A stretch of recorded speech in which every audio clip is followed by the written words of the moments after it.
that was Brandon Coat reporting.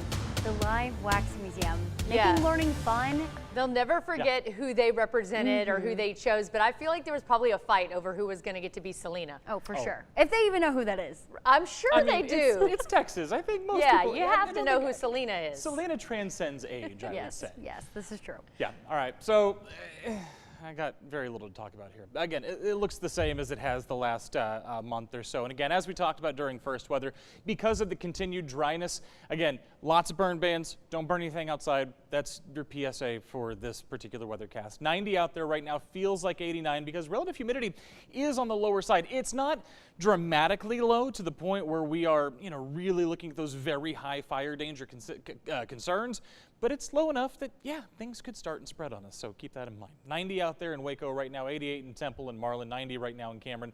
Lots of 80s on the board there, and we'll continue to fall through the night because, again, air is relatively dry a little bit. As far as the satellite and radar loop, for us here in Central Texas, it's pretty boring. But as we zoom out again, we still have lots of moisture kind of coming in from the Pacific Ocean. And because of that, we're still seeing some shower and thunderstorm activity up in the Panhandle, back towards the higher elevations there in New Mexico. That's about it. And again, high pressure still very much in control of our weather, is going to keep all of that moisture out to the west and kind of keep it out of Central Texas, out of North Texas, really out of most of South Texas too. There's just not a lot going on out there right now. And that will continue to be the case for the next couple of days. I'm going to show this to you. I've shown you this map 100 times this week because I've been talking about the high pressure. I'm going to show it to you this time because I want to talk about some of those changes that we're going to be experiencing as we head through the weekend. That high pressure cell finally going to start to shift off to the east just a little bit, and that's going to open the door for this trough system to start to move in, this upper level low pressure system.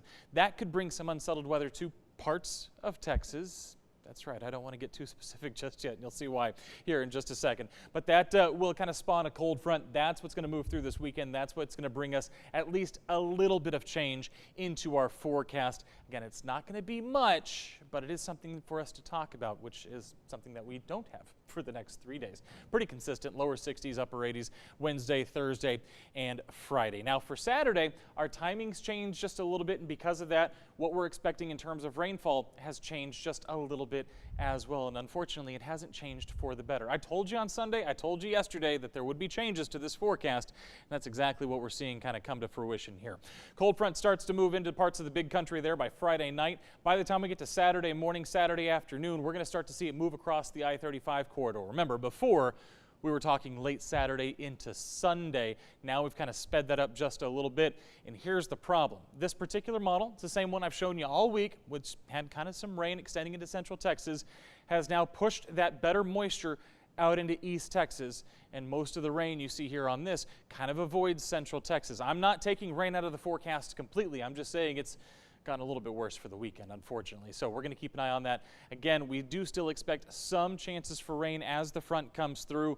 But as far as the totals that we're looking at, it's not ideal. And we're looking at anywhere between a 1/10 of an inch west of I-35 to about 1/4 to 1/2 inch, maybe along I-45 as we head through Saturday and Sunday. So it's not a lot. It's something, and we definitely need something. So again, we're going to cross our fingers for that, but it's not going to be the drought-busting rain that we absolutely do need.